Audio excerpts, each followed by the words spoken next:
Okay, we have our slab built cup, and you're going to say, Robert, I want a handle on my piece. Everybody wants a handle on my piece. The beautiful thing about this particular one is it doesn't have to be a traditional handle. It's a tree. You can make handles like a tree and put it on. I'm going to take a little piece of my slab, and I'm going to keep it pretty easy for you. So I have a nice piece of slab. It's not too thin, but it's not super thick. If it's too thin, it's going to want to break. And once again, I'm going to round the edges. You always want a nice edge. You could even take your brayer and kind of roll the edges on it. You could play with it. We're just going to do a simple kind of nice handle. You don't want it paper thin either. So you want a little thickness and a little width, so it's nice. We're just going to create a kind of a nice loop. A lot of times a nice question mark shape where one or two fingers can fit.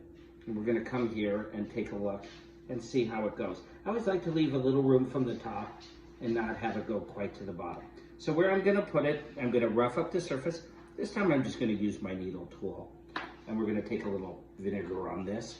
Put the vinegar. Hand on the inside is very important. So when you compress, it doesn't damage the shape. There we go. Look at that. Nice. It's on. You need them to have the same consistency. Very important. And you want a little space in your cup. So when I put my fingers, it's not touching. If the fingers touch the cup, it'll burn the person. So we're going to rough up that surface there. And once again, put a little vinegar on to hold it.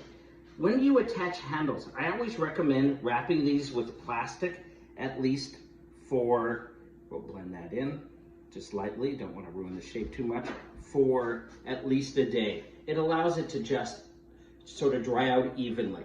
So if you dry them out fast, it could peel off like a banana. You could put on a bigger handle, but that's a cute little handle that's going to fit on this cup. The only time I ever turn something over is sometimes with a cup like that, I might let it dry upside down, wrap. It helps keep the shape in that handle. And so that's only for just about a night. And by tomorrow, it's attached and it's on beautiful. So here is your slab cup with a beautiful design. And you can see the inside. I hope you enjoyed.